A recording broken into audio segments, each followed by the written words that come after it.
Mayıs ayının son vlogundan hepinize selamlar dostlar. Akvaryumlardaki son gelişmeler, canlı durumları, yeni kurulumlar, bekleyen kurulumlar, yeni gelen ürünler, gelecek ürünler vesaire size dolu dolu bir vlog çekmek istedim. İşlerim biraz geciktiğinin farkındayım ama bundan sonra gelecek videolarda artık kurulumlara başlıyoruz. Bu kurulumlar neden gecikti? Bunlardan da hepinize bahsedeceğim. Sırayla evdeki bütün akvaryumları tek tek gezdireceğim. Şu an evde kurulu ve kurulmayı bekleyen 12 tane akvaryum oldu. Yengenizden öyle bir vize aldık ki o vizeyi sonuna kadar kullandık abi. Şimdi dilerseniz en üst kattaki akvaryumdan başlayalım. Sonra diğer akvaryumlara geçe geçe ilerleyelim. Tamam mı? Şimdi en üst kattaki akvaryumumuzun armatürü inşallah bu videodan sonra gelecek Okanus'tan. Okanus'ta bir aksilik olmazsa 23 Mayıs'ta Bursa'da olacak. Bana ürünlerimi getirecek. Şuraya bir koyacağız yani. En azından ben bunun kurulumuna başlamasam bile burası böyle dandik durmayacak. Gelmişken şunu da göstereyim. Şunların ucundakiler Chiros B serisi için yaptırdığım askı aparatları. Chiros B90'ı buraya astıp bir daha sökmeye de üşendim yani. 10 numara oldu orijinal gibi. Bu akvaryum için şu an armatür geliyor. Akvaryum kendisi okey. Şu tarafa bir fon çekeceğim. Onu unuttum. Aklıma gelmemişti. Daha sonra bunun zaten dış filtresi de var. En üst kat ve orta kattaki akvaryumlarda kullanacağım tasarımlarda Crystal Pro'nun ürünlerini kullanacağım dostlar. Şöyle göstereyim. Crystal Pro'nun hem filtre medyaları geldi, su takviyeleri geldi, bitki gübreleri geldi. Şu Safix de aynı zamanda filtre medyası. Burada olmayan ve kullanacağımız siliskum var. Ben o kumu kullanmayı tercih ettim. Onlar da sağ olsunlar kırmadılar, gönderdiler. Ürünler kovalarda olduğu için hem ağır vesaire balkonda duruyor. O yüzden burada sadece katkı maddeleri var. Tamam mı? Burada sadece ek olarak alacağımız tasarım materyalleri olacak. İşte kayalar, kökler, dallar. Bir de sonraki aşamalarda da canlılar olacak, bitkiler olacak. Zaten bitkileri elimizden bir şekilde hallederiz. Yani şu akvaryumun %50'si okey. Materyal ve malzeme olarak. Ama dediğim gibi aşağıdan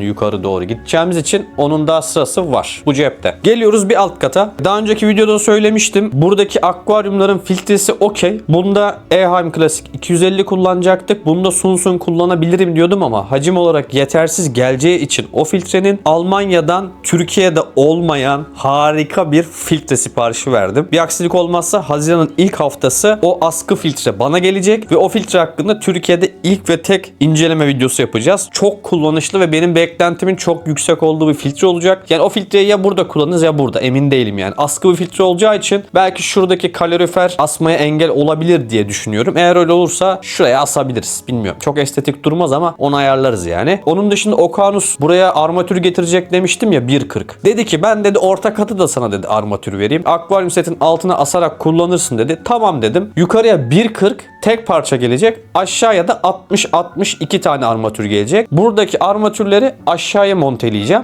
Buradan baktığımız zaman armatür kasarı gözükmeyecek diye umuyorum. Çünkü burada ayaklı durması 2 tane armatürün hoş durmaz. Tek parça olsa da hoş durmaz da yani en azından alta yapıştırırsak ışık da güzel dağılır diye düşündüm. Buradaki akvaryumlardan sağdaki akvaryumu yengeniz çok seviyor diye, o da böyle bir şey istiyor diye Blackwater yapacağız. Şu akvaryum 100 litrenin üstünde bir akvaryum. Buraya yengeniz dedi ki ben Blackwater seviyorum dedi. Bana özel dedi. Oraya dedi Blackwater yap. Ben de hani onun tasarımın tarzını çok sevdim dedi. Eski akvaryumdan gördüğü için buraya böyle cücecikletlerden, onlarla birlikte yaşayabilecek uygun koloni balıklarından vesaire karma bir akvaryum yapacağım. Yine burası da tasarımlı bir akvaryum olacak. Düz böyle biyotop tadında Blackwater değil de azıcık görseli olan keyifli bir Blackwater kuracağız buraya. Yine bu akvaryumlar aynı zaten. Buraya da koloni balıkları koymayı düşünüyorum da emin de değilim de. Şu akvaryumda da bir aquascaping çalışması yapacağız. Yani tasarımlı bir akvaryum olacak. Boş beleş bir akvaryum olmayacak. Şu akvaryum özelinde nasıl bir balık, nasıl bir canlı ekleriz konusunda henüz bir karar vermedim. Ama ona da karar vereceğiz. Siz yabancı değilsiniz abi. Size söylemeyeceğim de kime söyleyeceğim şimdi. Ben bu akvaryumları şöyle bir kafamda şöyle bir stil belirledim diyeyim. Burası Blackwater olacak. Burası normal olacaktı ya. Buradaki tasarımdan şuna tasarım geçiş, yani iki akvaryumun arasında böyle bir geçiş varmış gibi bir şey yapayım dedim. Bu arada ambiyans ışığı gitti. Neyse. Ya şu akvaryumdan yapacağım kök dal bir şey düşün. Buradan aynı şekilde buradan da buraya geçiyormuş gibi bir şeyler hayal ettim. Hani yin yang gibi, böyle siyah beyaz gibi. Bilmiyorum. Şu an armatürleri de koyunca zaten başlayacağız. Alttaki akvaryumlarımızı zaten biliyorsunuz sizlerle kurmuştum. En son olarak bu akvaryum için bir armatür aldım. Chiros B45. Onun da videosunu çektik. Bu akvaryumun sağ ve soluna buzlu folyo çektim. Arkasına da gökyüzü temalı beyazdan maviye geçişli olan arka fonu çektim. Şu an bu akvaryumu kurabilirim. Filtresi var. Armatür aroma türü var. Fakat özellikle bu akvaryum tasarımında kullanacağım dal ve kök ahşap materyallerin birazcık salınımını yapmasını beklemek için balkonda bir suyun içinde dinlendiriyorum. 3-4 gündür duruyor. Bir hafta dolduktan sonra kullanacağım materyalleri bir temizleyip kurutacağım. Daha sonra bunun tasarımına başlayacağız. Bunu da şu yüzden yaptım. Normalde ben bu akvaryumu şöyle düz bir karides akvaryumu yapacaktım ama hem siz artık sıkıldınız hem ben artık aynı şeyi çekmekten sıkıldım diye en azından artık görsele doğru yönelelim dedim. Çünkü şu akvaryumların hepsi böyle tasarım akvaryumu olacak, tamam mı? Şimdi bunlar da böyle çok basit giriş seviyesi gibi bir şey oldu. O yüzden dedim burada minimal tasarımlı bir şey yapalım. Hem elim alışsın, elim ısınsın. Daha sonraki aşamalarda da buraları da böyle değiştireceğiz yani. Bunlar böyle kalmayacak. O akvaryumun şu an tasarım materyallerini bekliyorum. Her şey tamam yani. Bunun kurulumuna, aquascaping'ine başlayabileceğiz. Bu cepte. Bu videodan sonra ilk başlayacağım akvaryum bu olacak. Geldik bir yana. Sarı Ateş Neon akvaryumumuzda her şey yolunda. Bu akvaryumdan ufak tefek canlı veriyorum hala arkadaşlar ama şu an kargo yapamıyorum. Birçok kişi biliyor. Yazanlarınız var. Bayramdan sonraki süreçte birkaç kargo çıkartacağım. Bana özelden yazıp bekleyenler vardı. Elimden geldiğince çok fazla kişiye gönderim yapmaya çalışacağım ama şu an sadece Bursa içinde gelip alabilecek olan hobiciler varsa onlara veriyorum. Moslarımız gelişmeye devam ediyor. Bakın ilk koyduğumuz günü hatırlarsınız. Bayağı güzel gelişmeler var yani. Hatta şurada birkaç tane Christmas moss vardı. Bazılarını budadım, gönderdim, verdim, parçaladım vesaire. Burada her şey yolunda. Bu arada ben videoyu çekmeden burada %50 oranında bir su değiştirdim. O yüzden şurada camlarda böyle ufak tefek kabarcıklar görüyor olabilirsiniz. Bunun nedenini de anlatacağım. Geldik bir yana. Bu sette kurduğumuz ilk akvaryum Shrimps Forever ürünleriyle kurmuştuk bu akvaryumu biliyorsunuz. Demin ben bu akvaryuma yem attım. Turuncu sakoralarımız harika. Şu an bu akvaryumda yeni yavrular göremedim fakat dişiler artık yumurta çevirmeye başladı. Şu an videoda ne kadar net gözüküyor bilmiyorum ama Rotala sahyadrikalarımız uzuyor. Şuradaki mossları ben diğer büyük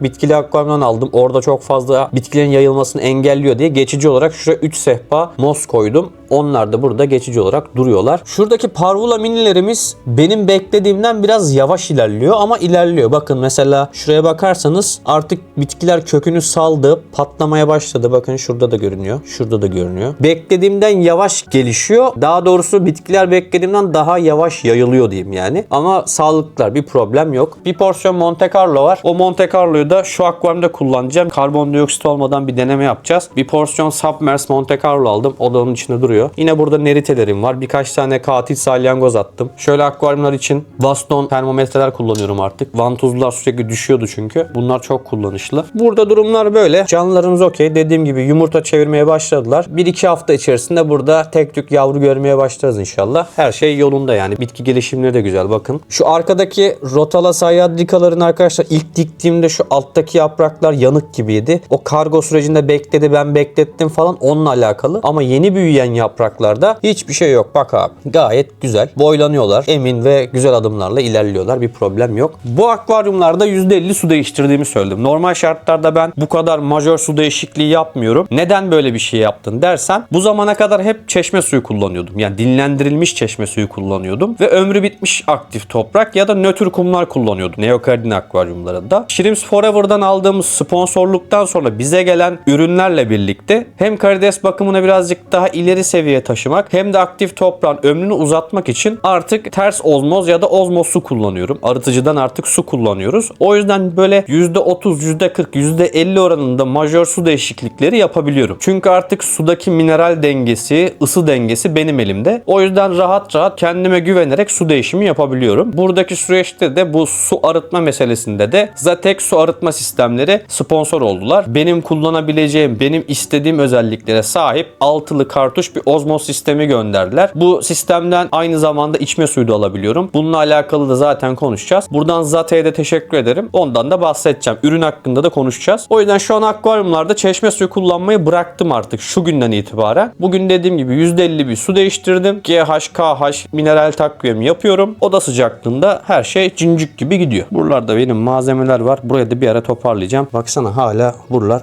cacık gibi duruyor. Şimdi setten bu kadar. Bir de şurada parlayan var. O da hemen burada. Buradaki koşturmacalar sırasında bu akvaryumu size göstermemiştim. Bu benim daha önceki videolarda görmüş olduğunuz yavru boylandırdım. Dolabın içinde olan küçük bir akvaryum vardı ya. Bu o işte. Bu akvaryumda 2-3 hafta önce Yasin'den bana hediye gelen Vladimirler var. Bir 30 kadar karides vardı. Burada bana gelenlerin içinden 3-4 tanesi öldü. Yani bir anda değil de parça parça da olsa 3-4 karides kayıp verdik. Fakat bunları burada şu an hazırda bir akvaryum olmadığı için Dolphin SFP-16'yı taktım abi. Şöyle basit Çin malı, Temu malı bir tane armatür koydum. Burada şu an en azından üretemesek bile derken şu an şurada yumurta çeviren bir dişi görüyorum bak.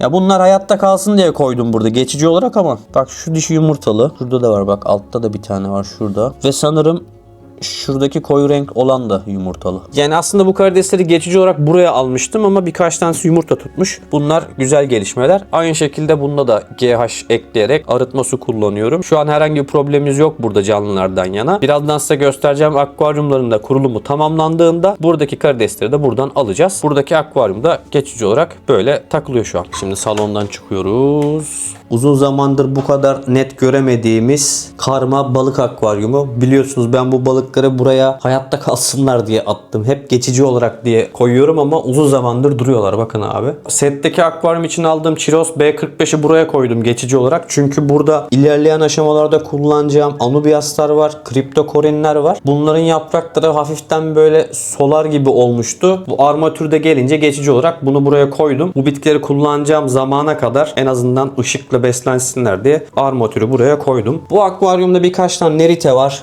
3-5 tane şöyle pigme koridoras var. Dediğim gibi albino endlerlerim var. Bakın black barlar.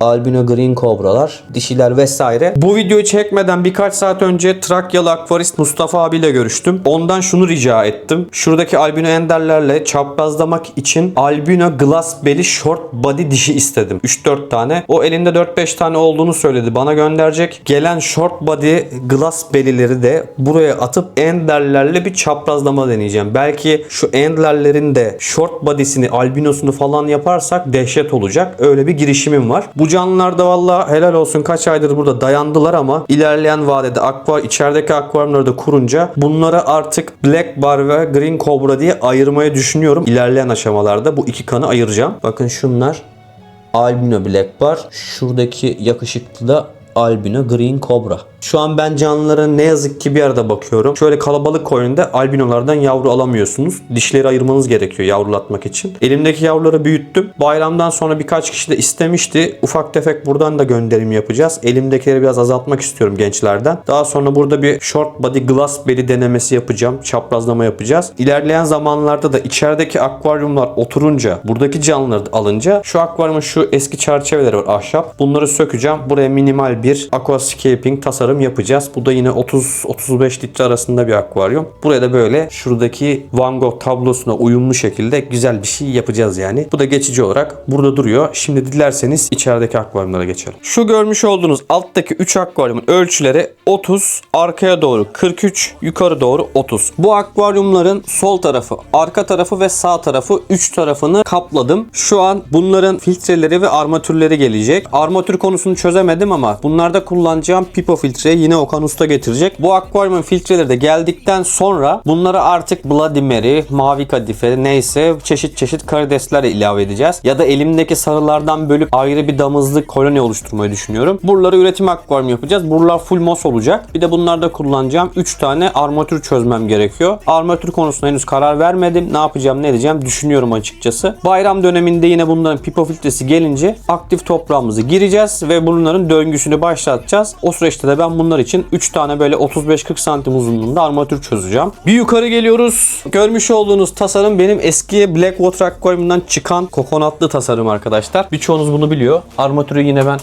şöyle alırsam daha net göreceğiz galiba. Evet. Bizim bitki bahçesinde her şey yolunda diyemem. Birazcık burada çorbalık durumlar oldu. Onlardan hemen bahsedeyim. Bu akvaryumda daha önce bana hediye gelen pinnatifida bitkiler vardı arkadaşlar. Fakat garip bir şekilde hiçbir bitkide yosunlaşma yokken o bitkilerde böyle sakal yosunu vari şeyler oluşmaya başladı. Ben birkaç gün onları gözlemledim. İşte sıvı karbon girdim. Yosun gidericiler falan filan birkaç bir şey denedim. Fakat bitkilerdeki yosunlaşma devam ettiği için Onları buradan geçici olarak ayırdım. Bir arkadaşımın akvaryumuna koydum. Onları da gözlemleyeceğim. Eğer orada tutar da çoğaltabilirsem oradan çoğalttıktan sonra geri koyacağım. Onun dışında bitki gelişimlerimiz devam ediyor. Myrophiliumlar, mosslar, kriptokorinler, arkada blood redler, şu arkasında hemen şunlar orange'üz, yandakiler blood red rotala türleri. Burada işte mikra var, bir pönçük, Physidens moss. Bunların hepsi yine sonraki aşamalarda kullanacağım. Kriptokorinler, şunun adını bilmiyorum bu arada. Bu hediye geldi. Anubias'ın mini modeli ama coin miydi, mini coin miydi emin değilim. Şunun varyasyonunu unuttum bu arada. Elimdeki helferiler o kadar güzel adapte olup tutundular ki maşallahları var yani. Yapraklarında kırılma, diatom, yosun, cart, curt hiçbir şey yok. Güzel tutundular. Hatta bakın alttan yeni yaprak patlatıyor falan. Bizim Karadeniz'de ışkın derler. Yandan böyle yeni ışkın attıkça yani dallanma yaptıkça bunları da budayıp çoğaltacağız. Burası yine böyle karman çorban duruyor ama burası benim bostanım gibi düşün yani. Ben bu bitkileri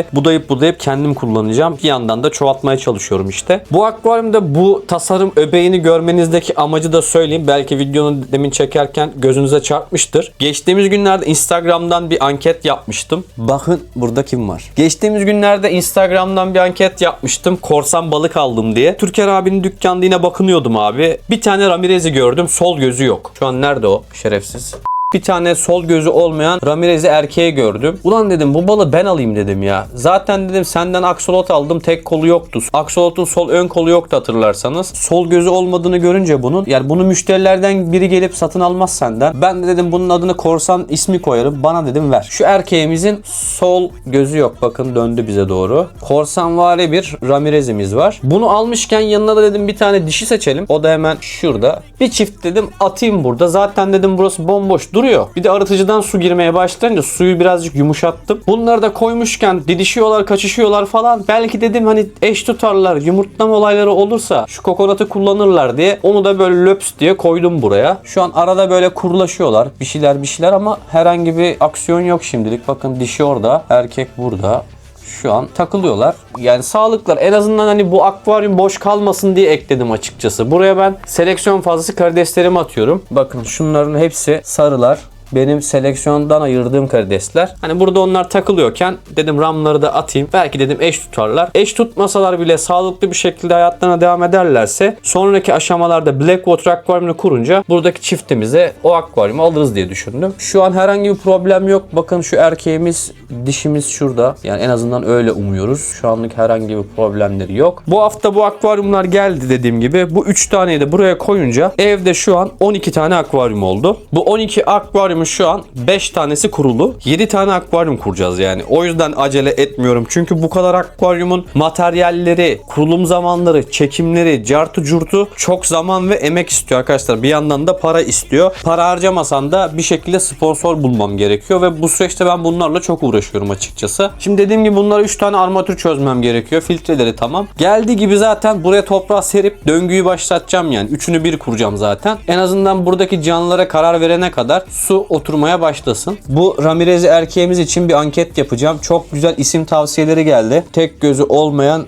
Ramirez erkeğimiz için ne isim koyalım? Siz de yorumlarda belirtebilirsiniz. Ben kendim en çok mantıklı, anlamı olan, güzel olan isminin 5 tane seçip anket yapacağım. O 5 tane isim içinden hangi isim olacağına siz karar vereceksiniz. Bu akvaryumda durumlar böyle dostlar. Şimdi videoyu çekmek için şöyle almıştım. Hemen yerine oturtayım. Normalde böyle duruyor. Bu akvaryumu ara sıra böyle ufak tefek gübreler giriyorum. Gün aşırı gübreleme yapmıyorum. Eğer gün aşırı gübreleme yaparsam şöyle ben yosun yapacağım abiye getiriyor lafı. O yüzden şu an gübreyi kestim. Ara sıra potasyum vesaire girip devam ediyorum. Şimdilik durumlar böyle dostlar. Balıklar geçici olarak orada duruyor. Bunların da filtresini bekliyorum. Daha sonraki aşamada da armatür çözeceğiz. Armatürler de MOS için olacak. Çok böyle yüksek teknoloji bir şey değil. Yani bir Chiros B'ye gerek yok da. En azından burada MOS yetiştirebileceğim. Yine böyle orta seviye bir armatür olursa harika olacak. Buradan da şimdilik durumlar bu şekilde. Evdeki bütün akvaryumları tek tek gezdik. İçinde hangi canlılar var? Son durumlar nedir? Neyi bekliyoruz? Neden bekliyoruz? Bundan sonra hangi akvaryumdan nasıl başlayacağımı A'dan Z'ye size anlattım dostlar. Şu an ilk hedefim içerideki 3 tane olan akvaryumu üretim akvaryumu kafasında düz bir şeyle kurulum yapıp buradaki mosları içeri alacağım. Daha sonra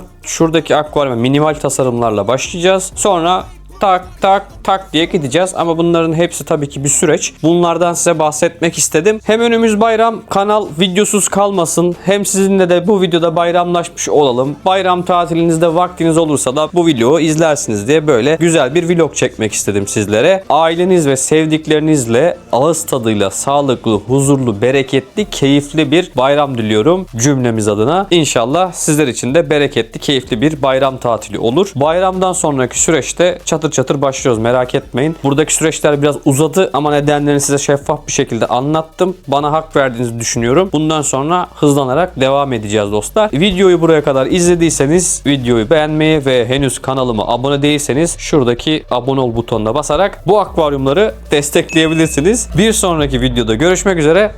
Hoşça kalın.